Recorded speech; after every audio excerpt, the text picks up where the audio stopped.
Good morning. Thanks for joining me at Coffee with Corey. For those of you who tune in hoping I'll stumble across a real estate topic, I don't think it's your week.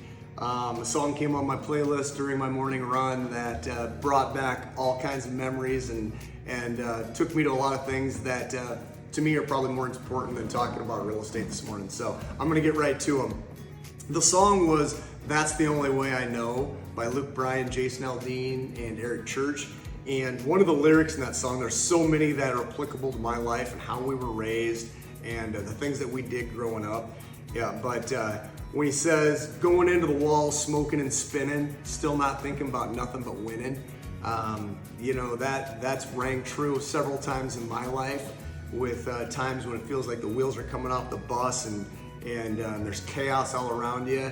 And the times that I've been able to focus and push through that to get to the end goal they've rewarded me well. And that is a tribute to several of the people that helped me get my start in different avenues in life. And I want to give a couple shout outs.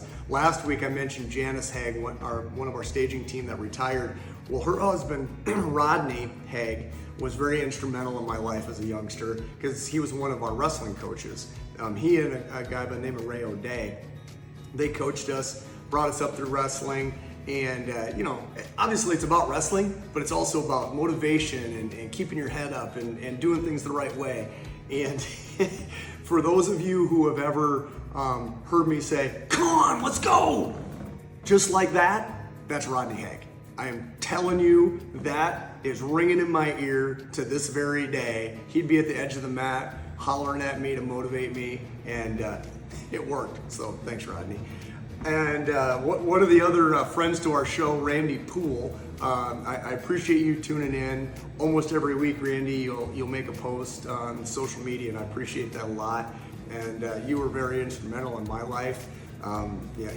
Randy was our first baseball coach, and so many fun times playing baseball with the guys in Blunt. And I'll never forget when we first started playing. I'm sure we were still playing T-ball. And I wanted to play first base so bad, and Randy put another kid there, Saith Doyle, and Saith was left-handed and was also very good at catching the ball, and I think Randy knew that I was probably better served in another position when he put me at shortstop, and I was moping around about it. And one day he pulls me aside and he goes, Corey, the kid with the best glove always plays shortstop. Perked me up a little bit, and I'm thinking, wow, great. Randy thinks I got a really good glove. I'm gonna go play shortstop. Never asked to play first base again. I don't even know. I mean, that probably wasn't true, but it was the motivation that I needed to put my head down and keep going. And we had a lot of fun playing baseball through the years. And as I think back on it, I might have had a good glove, but my arm was errant. Oh my gosh. I'm sure I tested Saith out at first base a number of times through the years. So that was our baseball team. Another guy in Blunt who actually came to a lot of our baseball games, and probably how he maybe got to know me and know my work ethic through the years, with a guy by the name of Lowell King.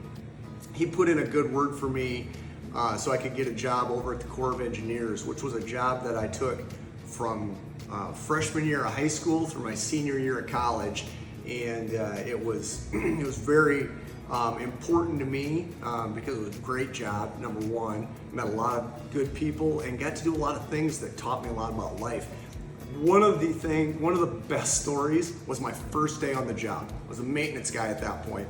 Walk in, talking to my supervisor, he's talking to me about the different things that I'm gonna be doing. He's like, well, Corey, there's a bunch of red ant hills down in the campgrounds, and we need to get those taken care of.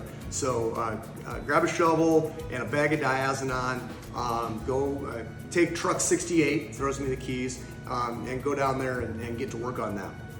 I take the keys, I jog out to the pickup, get ready to go, I jump in, and it's a manual transmission, and I've never driven one before. My dad had one, thankfully, so I at least knew, which way to which gears were which, and I'd seen how a clutch had worked before. But you want to go back to my first part of the story, going into the wall, smoking and spinning.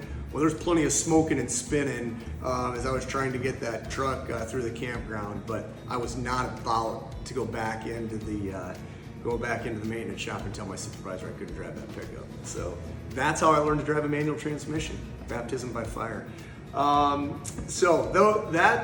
Those guys and the people that helped shape my life, I've tried my best as I've gotten older to continue to try and pay that forward.